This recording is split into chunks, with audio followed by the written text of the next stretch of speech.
దేవునికి స్తోత్రం. ప్రియమైన వారలారా, రక్షకుడును ప్రభు అయిన యేసుక్రీస్తు వారి నామంలో మీకు శుభములు, వందనాలు తెలియజేస్తున్నాం. దేవుడు మిమ్మలను, మీ బిడ్డలను, మీ కుటుంబములను దీవించి ఆశీర్వదించునుగాక.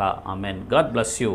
దేవునికి స్తోత్రం. హల్లెలూయా. ప్రియమైన దేవుని పిల్లలారా, దేవుడు ఒక్కొక్క వ్యక్తిని ఒక్కొక్క రకంగా ఉపయోగిస్తాడు. కొంతమందిని ఆయన పని కొరకు వాడుకుంటాడు. కొంతమందిని ఆయన నామ ఘనత ప్రభావముల కొరకు, ఆయన కీర్తి ప్రతిష్టల కొరకు ఉపయోగించుకుంటారు. అది పాజిటివ్గా ఉన్న ఆ వ్యక్తి, నెగిటివ్గా ఉన్నా సరే ఆ వ్యక్తి ద్వారా దేవుని యొక్క గొప్పతనము లోకమందంతటా ప్రకటించబడుతుంది అని మనం తెలుసుకొనగలం. పరిశుద్ధ గ్రంథంలో అలాంటి సన్నివేశాలే కొన్ని జరిగినాయి. వాటిలో నుంచి దేవుడు ఈ దినాన ఒక సన్నివేశాన్ని మనకి తెలియజేస్తున్నాడు. చూద్దాము లేఖన భాగము నిర్గమ కాండము 9వ అధ్యాయము 16వ వచనము.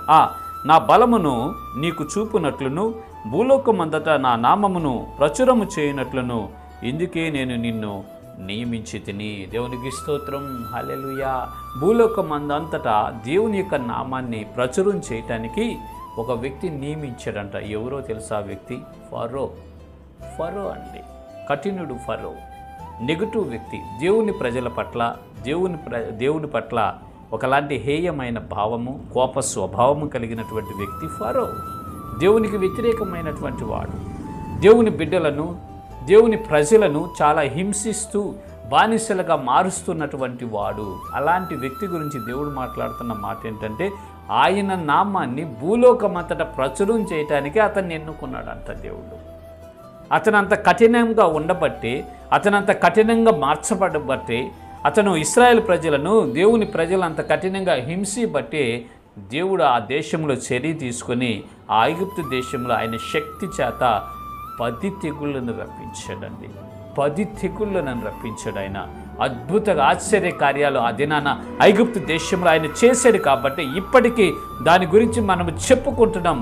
ఈ భూలోకం అంతటా ఆయన నామము ప్రచురించబడుతుందంటే, ఈ భూలోకం అంతటా ఆయన నామము ప్రకటించబడుతుందంటే గొప్పగా ఆనాడు ఫరో కఠినముగా ఉండబట్టే ఈనాడు దేవుని నామం మహిమపరచబడుతుందండి. అందుకే దేవుడు చదివిస్తున్నారు, నేను నిన్ను అందుకే ఏర్పాటు చేసుకున్న ఫరో అని చెప్తూ ఉన్నాడు ఫరోతో. ప్రియమైన దేవుని పిల్లలారా, ఈ దినాన కూడా క్రైస్తవులకు వ్యతిరేకంగా, దేవుని బిడ్డలకు వ్యతిరేకంగా అనేకమైనటువంటి వారు కఠినాత్ములుగా మార్చబడుతున్నారు. కారణం ఏంటంటే, దేవుని యొక్క నామం మహిమపరచబడుతుంది.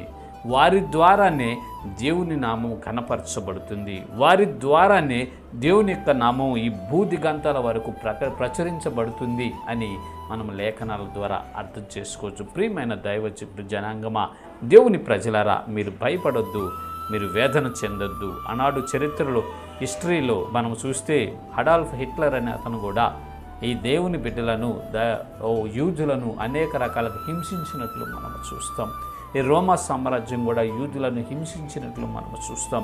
ఇశ్రాయేల్ ప్రజలను హింసించినట్లు చూస్తాం.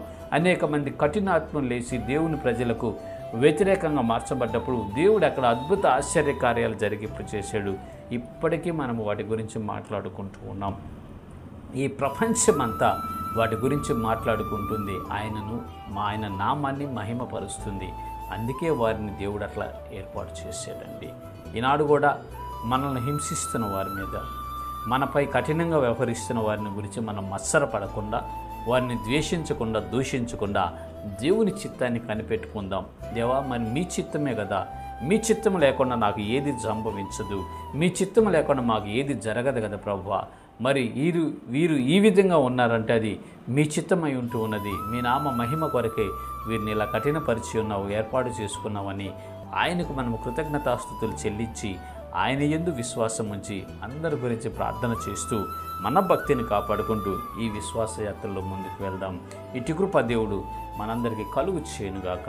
ఆమెన్. God bless you. దేవునికి స్తోత్రం. హల్లెలూయా.